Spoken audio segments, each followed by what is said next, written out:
So, good day everyone. I am Mirajin Palang at Madrid. So, our topic for today is all about the cognitive progress dimension. So, this is the revised Bloom's taxonomy or ni Anderson and Cratwell 2001, adopted by the Philippines DepEd via DO8 S 2005. So, to set clear progressive learning goals from basic recall up to origin creation. So it guides teacher to move beyond rote memorizations and build higher order thinking skills. So we have a 6 levels. First, the lowest basic to highest advanced cognitive skills. So, first, we have a remembering. So, what is remembering? Remembering is the learners can recall information and retrieve relevant knowledge from long-term memory. Identify, retrieve, recognize, duplicate, list, memorize, repeat, and reprove those. So, what it means? So, pull back or bring to mind facts. So, terms, ideas you have learned before. Like, kanang remembering. Like, kung maka-identify ka, maka-list ka, ma-recall nimo either ang name, mga places, and so on. Then also maka-define ka and maka-repeat. So example, sa social studies, kay kanang, di ba, mag-list ka o kanang 3 men's land group of the Philippines. Name the first Philippine president. So yun na siya, no? So na kay magamit na nimo ang remembering. So second is the understanding. So what is the understanding? Muna siya ang the learners can construct meaning from oral, written, and graphic message, maka-interpret, maka-exemplify, maka-classify, summarize, and infer, compare, explain, paraphrase o kanang also the discuss. So, what it means. So, the understanding mo siya ang maka-explain, maka-translate, or bitang maka-get ka o kanang the meaning of information in your own way. Like bitang understanding, like maka-explain ka, maka-summarize ka, then maka-compare ka, then discussion o kanang ma-classify nimo. Like bitang mas kanang understand dali nimo mas nasabtan. So example, social studies. So, example sa social studies also kanang gina-explain nila why the Philippines is called an archipelago. Also ma-summarize nimo ang kanang the main idea or the pre-colonial barangay system. So nga na then ma-use nimo or magamit nimo ang word nga understanding by Bloom's taxonomy. And the third is the applying. So what is the applying? So applying is the learners can use information to undertake and procedures in familiar situations or in new way, like kanang maka-execute ka, maka-implement, then mas ma-demonstrate nimo og tarong imong discussion, yun na. Then maka-dramatize, also maka-interpret ka, then maka-solve, then use, illustrate, concert, and discover. Like i-apply nimo sa kanang real life situation. So what it means? So use what you learn to solve a problem or do a task in a new familiar situation. Like kanang use kanang di ba ma-apply nimo use kung sa imong gamiton yana. Mag-use ka kanang mga other tools para mas ma-apply nimo sa real life situation. And also mag-solve, di ba, ma-apply yapon nimo to solve the problem. Yan na, then also mag-demonstrate ka. So, you must apply what you demonstrate. So, ano mo pag-demonstrate imuhang teaching, yun na. And also implement. So, then, the fourth is the analyzing. So, analyzing is, what is the analyzing? So, the learners can distinguish between part and determine how they relate to one another and to the overall structure and purpose. Like maka-differentiate, maka-distinguish, and compare, dayon maka-contrast, organize, outline, attribute, o maka-deconstruct. So, analyzing is mo siya ang break information into part, dayon see how they connect and find patterns or differences. Like makapangita ka og more information, like analyze ka, and also mangita ka kung unsa bitay ka ng kalainan nila, differences, kalainan. So di ba mag-use man japon ka og kanang your mind, mag-analyze man japon ka kung there are two nga kanang there are two situation nga ihatag sa imong teachers, then you can analyze it. So makagamit ka og pattern like kanang to find kung sa ilahang differences. Yan. So maka-use ka og analyzing. So nga na ang ihapod ani mga ano like kanang dapat kanang organize, ma-organize nimo, then ang mga outline po dayon yan.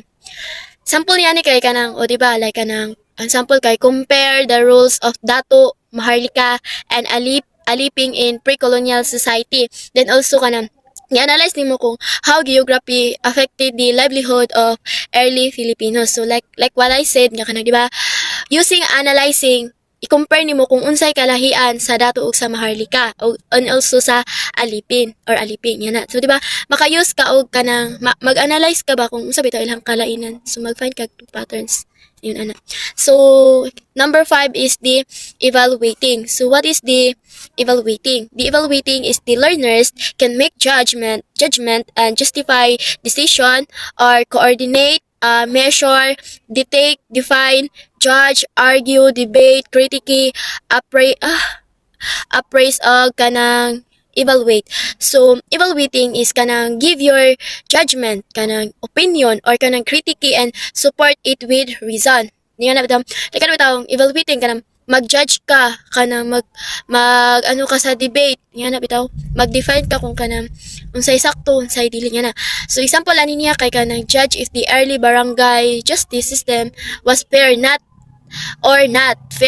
Yan bitaw kanang imo bitaw mag-judge ka kung kanang tama ba or dili ang gibuhat sa imong mga kaku barangays.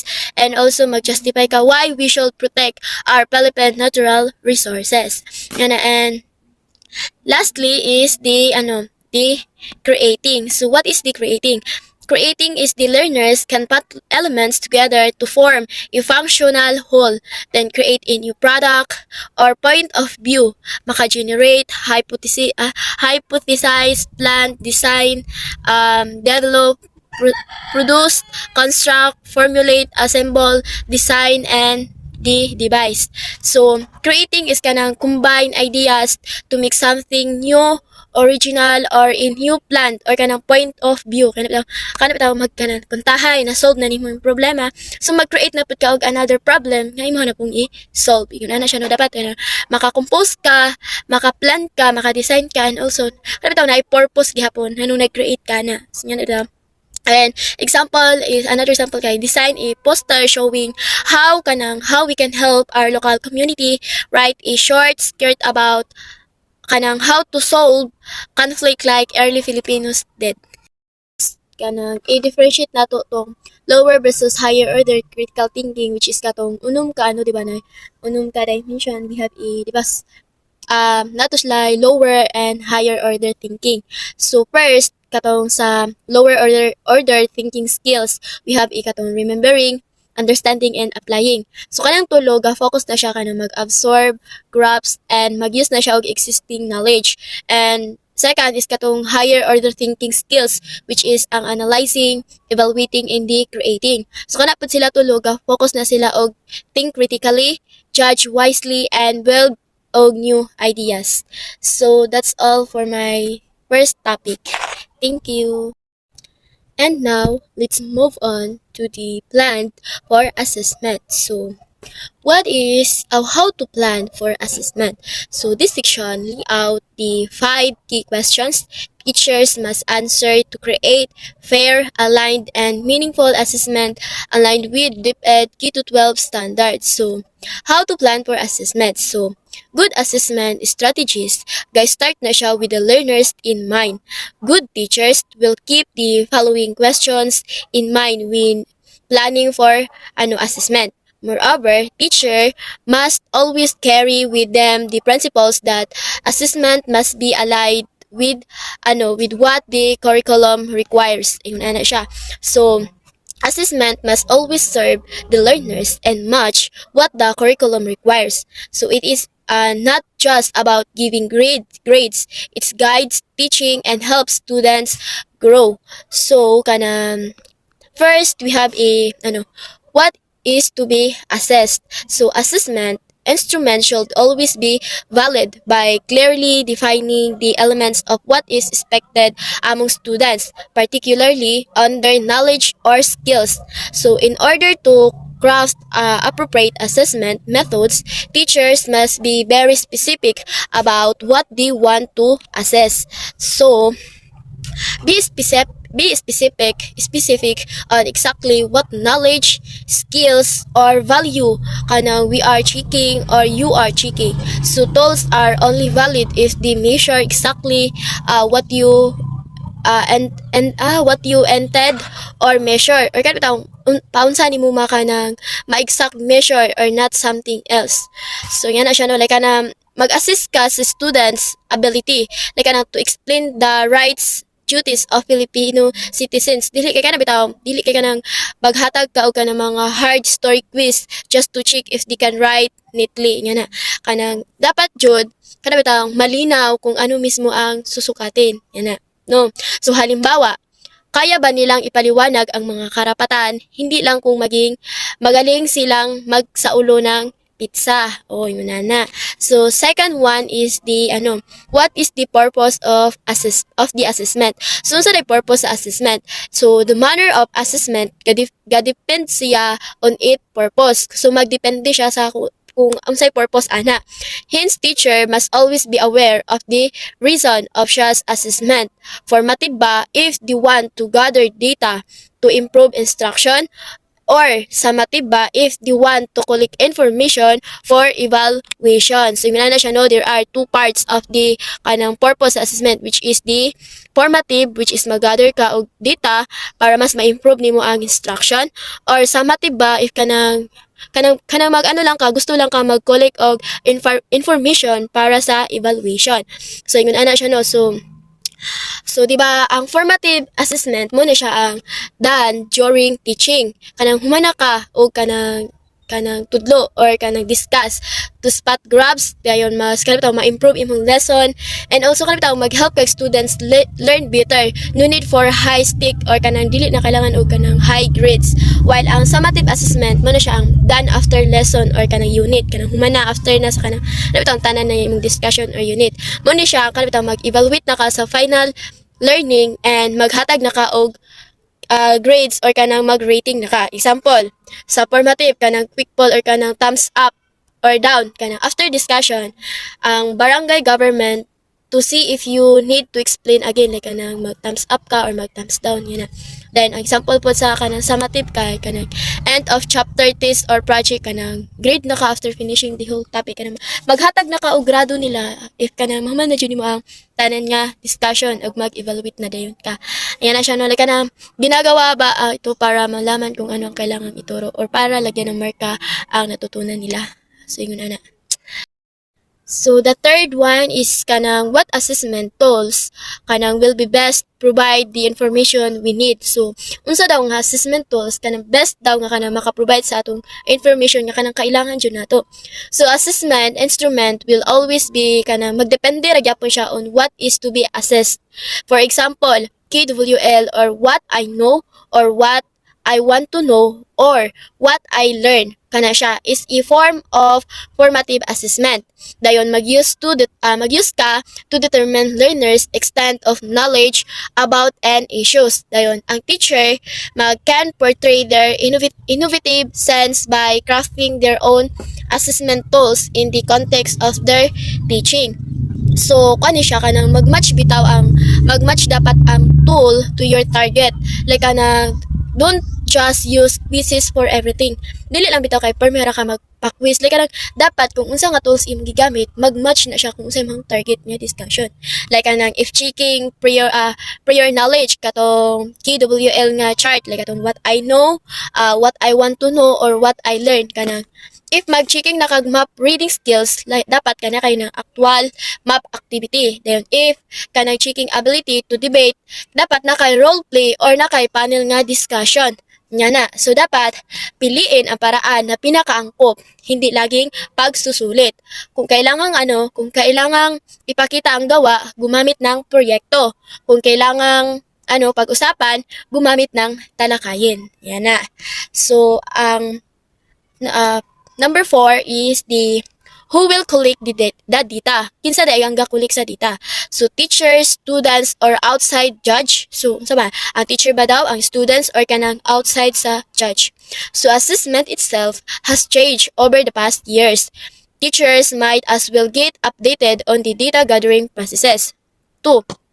So a group of individuals might already be involved in data collection. For examples, kanang involving students in self or peer assessment can be a very effective teaching and assessment technique. Then, ang students are not only engaged with their peers, but they also become aware of what they have already achieved and did not achieve. So, nga na, no?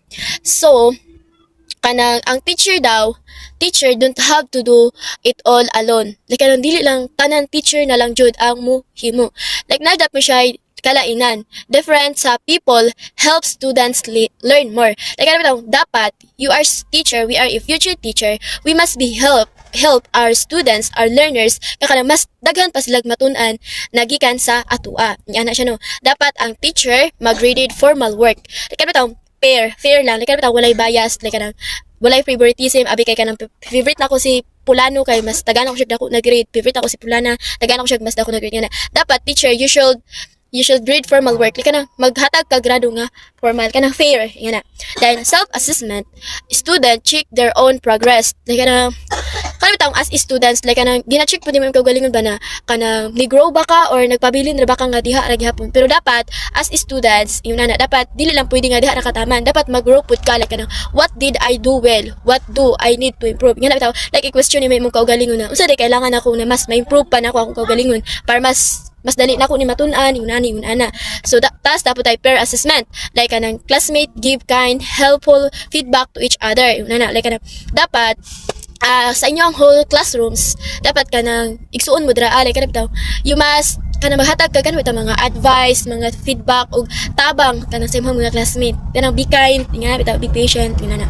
So dili bitaw kay kanang competitive ka with yourself. Okay lang man maging competitive ka basta sa good way, not in a bad way. Yan na.